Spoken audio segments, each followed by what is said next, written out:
Pak Ustadz, ini kita coba sedikit ya, saya agak penasaran. Ini kan waktu dia melilit tuh Pak Ustadz, sampai sini tuh kan mestinya sudah belum gitu ya, tapi kok bisa tetap terlilit? Nah, itulah yang tadi saya cerita, seperti orang kesurupan. Orang kesurupan itu ditanyain, kamu bisa menghandle nggak tanganmu, kakimu, mulutmu? Iya, dia gerak sendiri. Nah, dia digerakkan sebenarnya. Jadi kalau ini aku nggak bisa napas, enggak, kamu bukan tidak bisa napas, kamu itu hanya ngantuk. Suaranya Loh, bisa aja begitu. Iya, kan kadang-kadang suara itu kan, ini mumpung nggak ada istrimu, kan bisa aja suara begitu. Iya. Jadi suara itu ya seperti itu. Jadi kayak mamanya yang dari luar negeri, rata-rata dari luar negeri ini ya, yang stresnya kuat ya karena kerjaannya banyak, itu selalu ngomong terjun aja dari balkon, terjun aja, itu ngomongnya begitu. Sampai saya itu pinter ya Dajjal itu ngomong ya. Jadi apal ya. Saya disuruh terjun, ngomongnya gimana Mbak? Ngomongnya gini, kamu terjun aja, kamu akan masuk surga nanti. Karena kamu satu muslimah, yang kedua kamu pakai jilbab, yang ketiga sholatmu rajin, yang keempat disebutin. Itu disebutin. Jadi saya itu sampai, ya Allah pinter banget Dajjalnya ya gitu. Kalau jin nggak bisa, ngomong seperti itu. Pak Ustadz, maaf ini, itu kan orangnya hidup ya Pak Ustadz, jadi bisa menceritakan Pak Ustadz. Kalau ini kan beliau sudah meninggal, bagaimana membuktikan itu secara sains? Bagaimana itu? Ya, gini aja. Iya. Yang bisa menghilangkan suara suruh bunuh diri itu hilang itu siapa? Hanya itu aja. Orang saintis, orang ahli jiwa, atau Allah. Nah, sudah cukup. Memang bisa hilang, tanya aja mereka, bisa hilang? Enggak bisa. Nah, kenapa kalau mamanya saya memberi nasihat ini itu? Kenapa? Karena saya mengajak ke masa lalu yang pada saat itu beliau-beliau ini berbuat salah. Kemudian saya mengajak bahwa itu salah, tobat pada Allah Ta'ala, mau jangan lakukan seperti itu, mau Ustadz, insya Allah. Ya saya kan bimbing. Kalau mamanya dia mau, Allah kan tahu ada malaikat raqib di sebelah kanannya dia. Betul. Kan tinggal malaikat raqib akan bercerita pada Allah Ta'ala, ya Allah, ini hambamu yang namanya ini, dia berjanji untuk tidak melakukan lagi. Itu hanya Dajjal di sini, hanya jin yang ada di sini, selesai sudah. Dajjal itu juga makhluknya Allah. Siapa lagi? Dajjal kan begitu aja. Itu makhluk Allah. Ya, gitu. Nah, disinilah yang harus kita ketahui kenapa dia sembunyikan. Jadi ini kalau menurut saya ini halusinasi atau skizofrenia yang beliau sebenarnya tidak ingin penyakit yang begitu itu muncul, sehingga ada rasa malu, ada rasa apa ya istilahnya, nggak ingin kredibilitasnya itu turun seperti itu, sehingga Dajjal yang di otak itu tahu dia itu pengen nggak kelihatan tapi ingin sembuh. Kalau sembuh coba tutupi lakban, nggak apa-apa kok, nanti kamu akan tenang itu kan nggak ngerti. Tenang walaupun kelihatan dia pinter. Sama Dajjal ya kalah. Ya tuh. Kalau kena santet mungkin nggak itu Pak Ustadz? Enggak. Kalau kena santet GERD-nya. GERD itu kena santetnya. Insya Allah GERD. GERD itu ada dua kemungkinan, sihir, atau yang kemungkinan berikutnya adalah dia marah dengan orang tuanya tapi diam. Gitu. GERD itu insya Allah hanya dua itu tok. Dan yang paling kuat adalah dia marah yang disimpan dengan orang tuanya. Itu aja. Karena apa? Sering saya nangani GERD, alhamdulillah sembuh. Cuma sekali insya Allah. Kalau dengan santet jarang. Jadi kalau prosentase GERD itu antara marah dengan orang tua dengan santet besaran mana? 85% sampai 90% itu orang tua. Insya Allah saya sudah hafal. Jadi GERD itu dari itu. Jadi santet enggak kecil, kemungkinan kecil.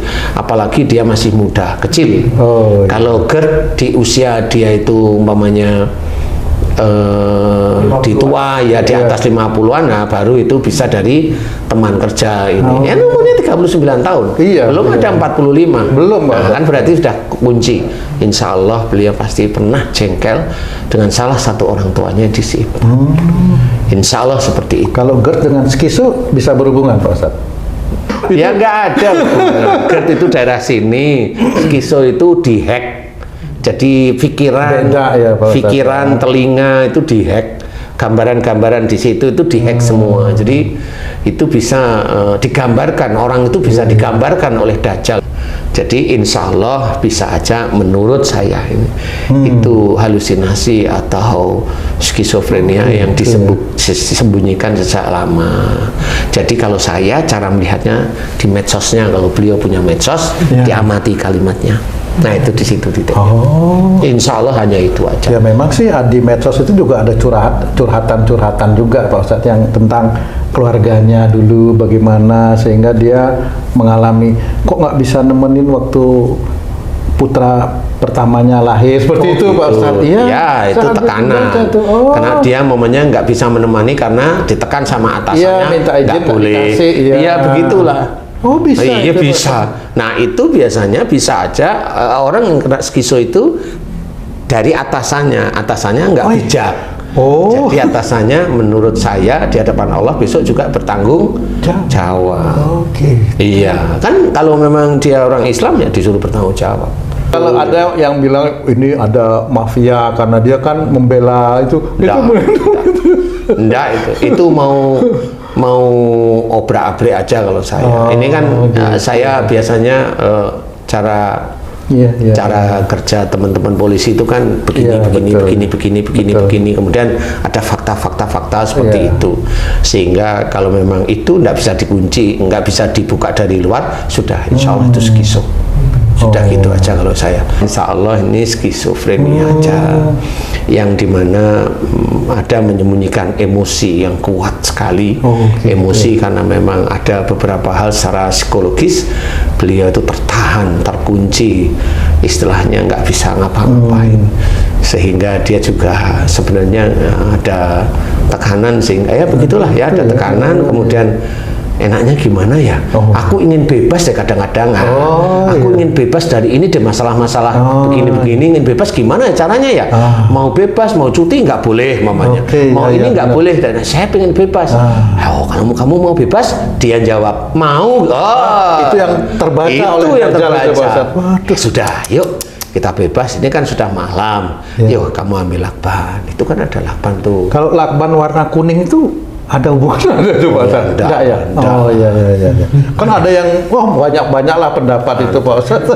Ya adanya lakban kuning mau bilang apa? Iya makanya itu. Kan gitu. Jadi dia akan mengarahkan ke arah putus asa. Kalau momennya kenapa nggak pakai bantal? Bantal itu kan tidak mengisyaratkan putus asa. Bantal itu mengisyaratkan tidur Pak Ustadz? Iya, bantal itu hanya mengisyaratkan istirahat biasa, bukannya putus asa. Karena nggak ada tali di situ. Iya, nggak ada tali, nggak bisa gantung misalnya itu Pak Ustadz. Nggak bisa, tapi bisa aja memang dipok-pok sama Dajjal itu. Coba kamu tidur sekarang di lakban, coba ini tinggal terakhir ya. Nanti kamu akan tidur, kamu akan tidur enak kok, nyenyak, sehingga kamu bisa bermimpi, kamu bebas. Tapi kalau udah kena semuanya ini, ya bener ngikutin. Sama seperti yang kasus-kasus di TV itu, ibu yang bunuh anaknya yang masih balita, seperti itu. Dan itu banyak, itu skizo insya Allah. Itu mudah-mudahan ini bisa menjadi manfaat untuk kita belajar bagaimana kalau ada tekanan, ada Allah. Ada Allah. Kalau memang kerja ada Allah, ada tekanan ada Allah. Ya bagi pimpinan atau atasan yang memang selalu pressure bawahan, ya insya Allah atasan ini besok di akhirat dia akan bertanggung jawab. Semua akan bertanggung jawab. Yang meninggalnya akan bertanggung jawab, yang atasannya yang memang kalau yang meninggal besok saya terpressure karena dia Allah gitu. Ya nanti dipanggil si dianya ini. Benar kamu gini? Nah, mulutnya dia nggak bisa nolak. Benar, saya tidak mau. Kenapa tidak membolehkan? Karena saya tidak suka anak buah saya cuti. Gitu aja bisa. Dan itu tidak bisa. Makanya mulut terkunci itu mulut yang biasanya kita itu di dunia itu mulutnya ngomongnya itu kelihatannya baik. Tapi kalau di akhirat enggak, omongan mulut itu hilang. Jadinya mulutnya asli. Nah, insya Allah mudah-mudahan ini manfaat sehingga bisa menjadikan kita lebih sujud kepada Allah Ta'ala, meningkatkan iman kita kepada Allah Ta'ala, memperbaiki tauhid-tauhid kita yang kurang. Bagaimana caranya kalau kita itu pressure dengan keadaan, mohonlah kepada Allah Ta'ala, karena kita tidak akan mungkin bisa pressure itu kita selesaikan, tapi ada Allah. Bagaimana cara Allah? Wallahu alam, saya juga nggak tahu. Tapi mohonlah terus-menerus kepada Allah, dekatkan pada Allah. Sebaik mungkin adalah tidak ada masalah pun kita itu tetap dekat kepada Allah Ta'ala, sujud pada Allah Ta'ala. Waktu-waktu luang, zikrullah, lidah kita, lisan kita, tanpa diketahui oleh orang-orang dekat kita. Insya Allah nanti Allah itu akan bersama kita. Insya Allah aja ya. Mudah-mudahan manfaat. Wallahu a'lam. Amin, amin. Alhamdulillah. Terima kasih banyak Pak Ustadz penjelasannya.